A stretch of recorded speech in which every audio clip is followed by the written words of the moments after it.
we back at BFN Studios again. This is the second episode with me. Oh, wait a minute.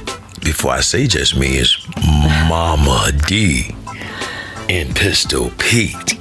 Oh my God. Oh, or is it Pistol Pete and Mama D? I don't know. We're going to let you guys out there decide what we should take it. Could it be her? Could it be me? Or just switch it?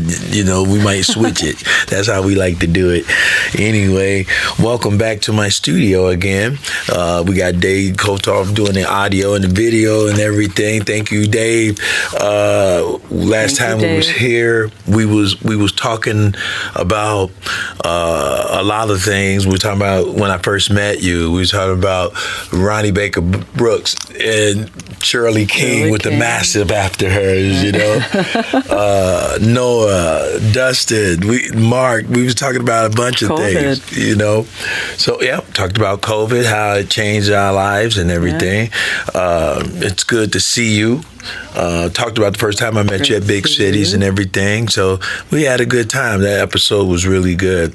And I'm glad we back here, and I would love to do it again with you, because that's what we're about to do. And let the people out there in America hear what we got to say. You know, this is our second segment we're going to do. This one's going to be shorter, but it's going to be another one coming up after this one also. So stick and stay and check us out. Well, I'm going to turn it over to Mama D and let her talk about it, because she was telling me about some stuff that was going on when she goes to these health clubs, athletic clubs, and they just taking over and don't want to work out, just want to just text and be just, you know, bombarding bullies of the exercise gear equipment. You shame on you. Go ahead. Yeah. What's up, Mama? Yeah. So that's my biggest pet peeve lately is going to the gym. Well, how many times you go to, okay, first of all, you go to the gym, what, 3 times a week, 2 times, you know? 7 days a week. Oh, you work out every, oh, that's nice. Yeah. Sure, yeah. That means you can wrap your legs around me and Dave neck and kill us. That's how strong your legs is. No, I'm not a fiend about it. I like tone. The tone is great. That's how. You know, at my age, you just go for fighting gravity. Exactly. If I can have tone, you know. Right. Exactly. Yeah, tone. Right. Exactly. I understand. Yeah.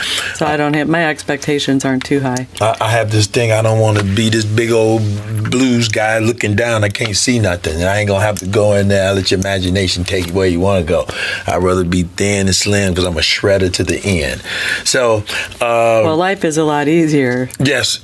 When you're very healthy and got yourself mind, body, spirit together, it is a perfect thing. Well, you know, I have a story to tell about how it came to be that I work out 7 days a week. Okay, how that come to be, and then we're gonna get into the hoggers of the. See this coming? Yes. Okay, so there is a girl. I won't say any names.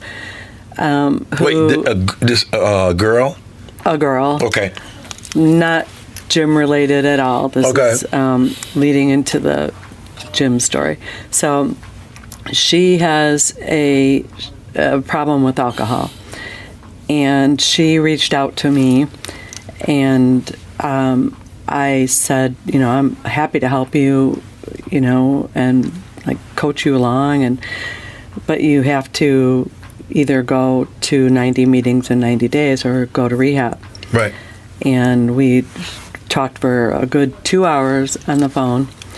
And so she was going to pick one or the other. I said that if you don't do one or the other, I can't.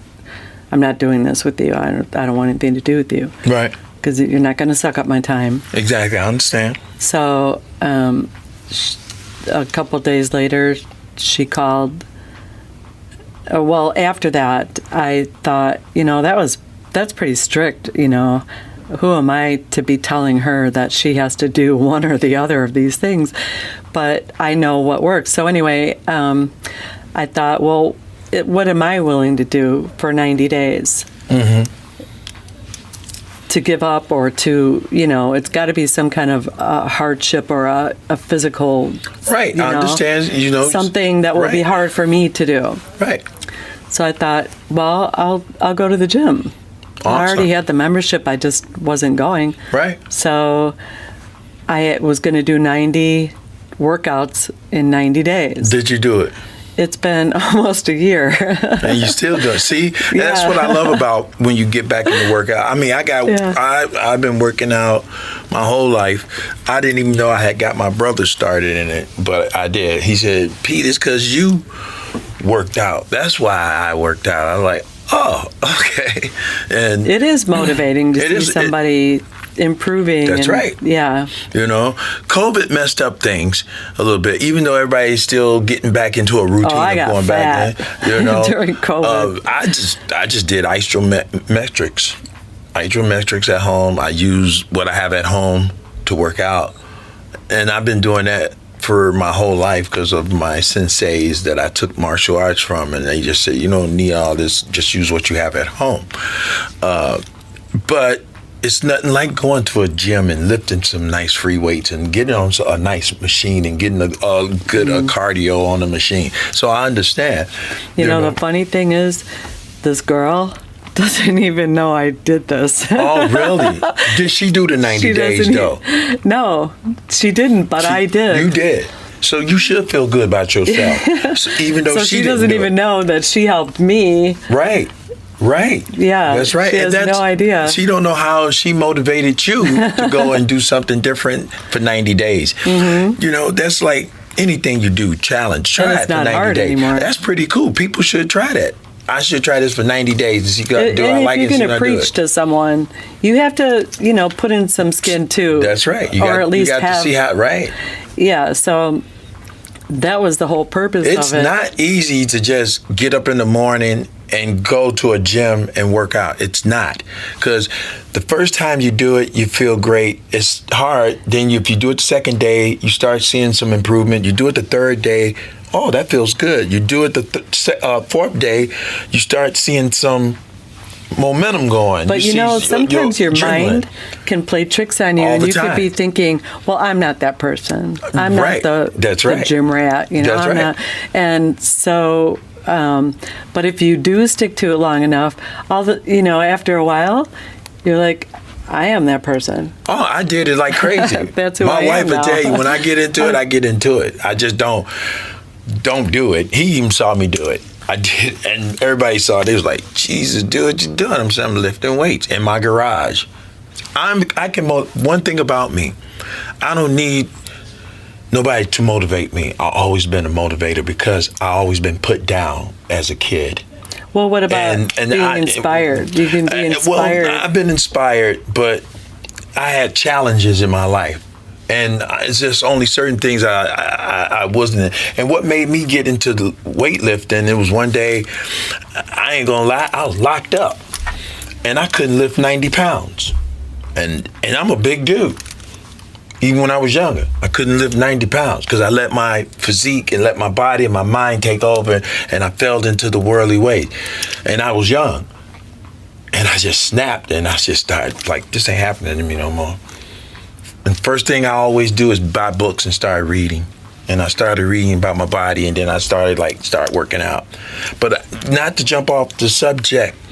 No, well, I'm getting to where the people is taking over the machines. Yeah. The Terminators. Oh, what do you do with them? Well, first of all, go tattle on them or get rough. Oh, okay. Here's a situation. So they weren't texting. Yesterday was a different situation. So I go to use this piece of equipment that's totally open. Nobody's there. But there's the bottle of water up on the ledge. And I'm like, well, and it's not your water. No. And who knows? It could have been sitting there right, exactly. So I go over to it, and I'm about to sit on it. It was a ab machine. And this guy comes up and he says, "Oh, I'm still using it." And he was all the way on the end of the place doing stretches. Oh my God! So that counts as he's still using it. Where his water is somewhere else. Yes. Now somebody could put a there's Mickey no in his body water. there. Oh my God. You know, if he were a gentleman, he could have said, "Well, go ahead. I'll just keep stretching." Exactly. You know what it's like. So he had to he had to control two. Yes. I get what you're saying. Instead of controlling one, he had to control two. And what would be wrong with just being a gentleman or a nice person? That's right. I've been saying, I'm not using it. Go ahead. And that's the way I it isn't even yours to say, right. Go ahead. Right. But at least you coming up saying, hey, is you finished? You know, it's still that, chivalry is not dead, as they say. Or being a kind human.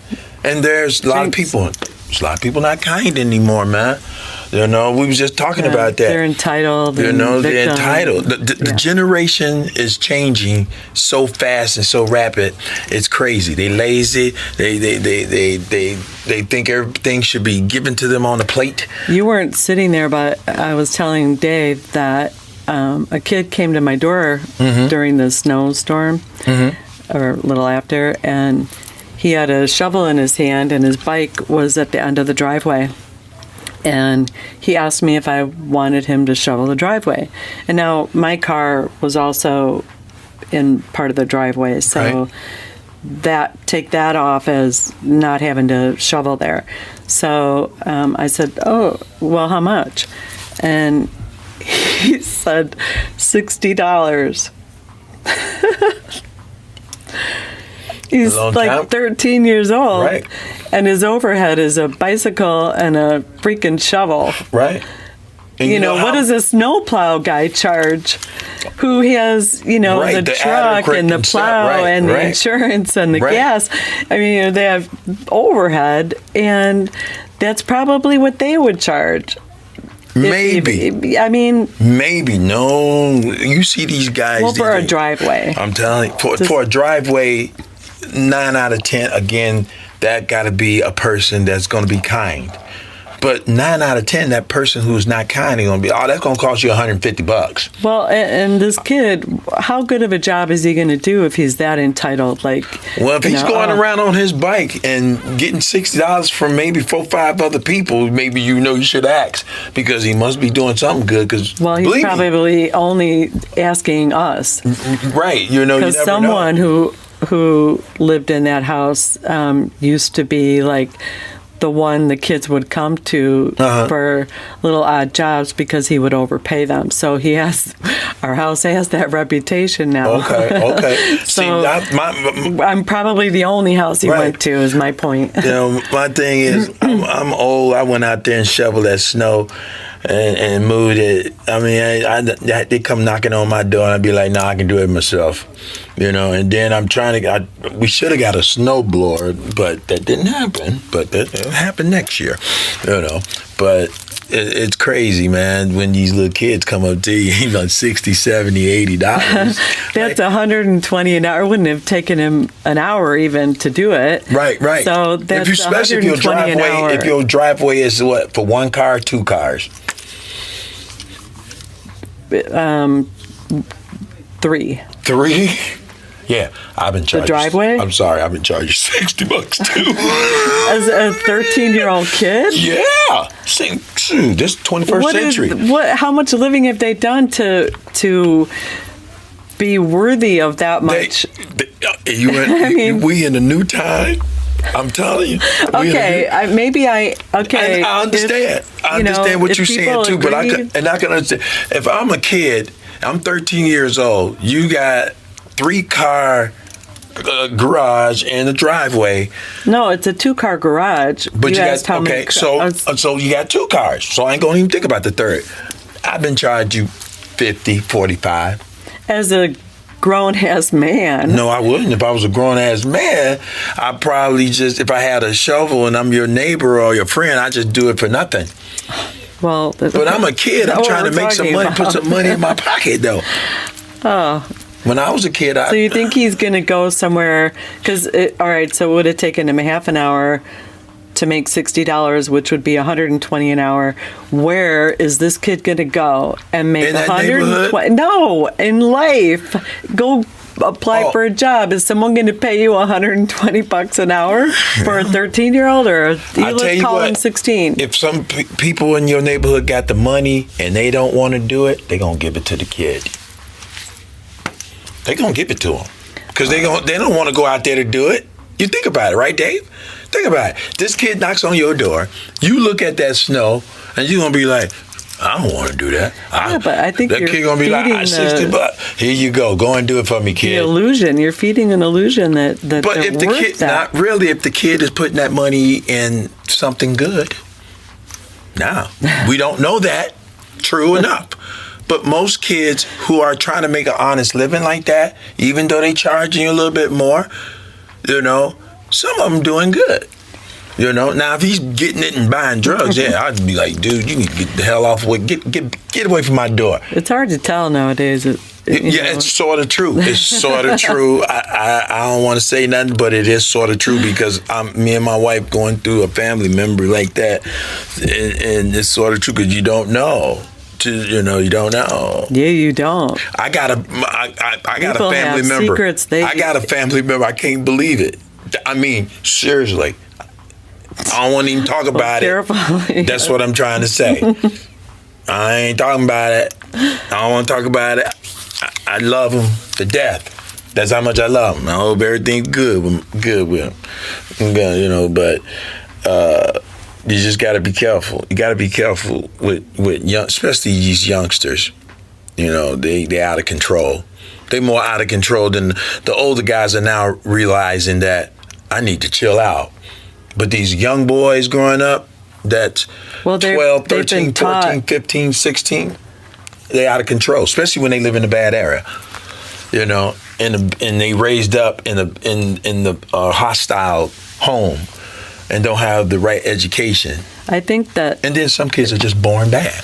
Self-medicating is a learned thing, too.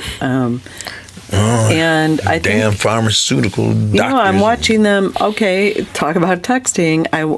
My house is where the school bus goes. For all the kids walk to the corner of my house every morning for school, for the bus, and I watch them walking down the street texting, and they're standing at the corner texting. It's like robotic. It's robotic. Right. Nobody's looking at each other. Nobody. There's no interaction. That's right. I had a thing on Facebook. They said 1970. Then they said 2025. They at UC7. They talking dinner.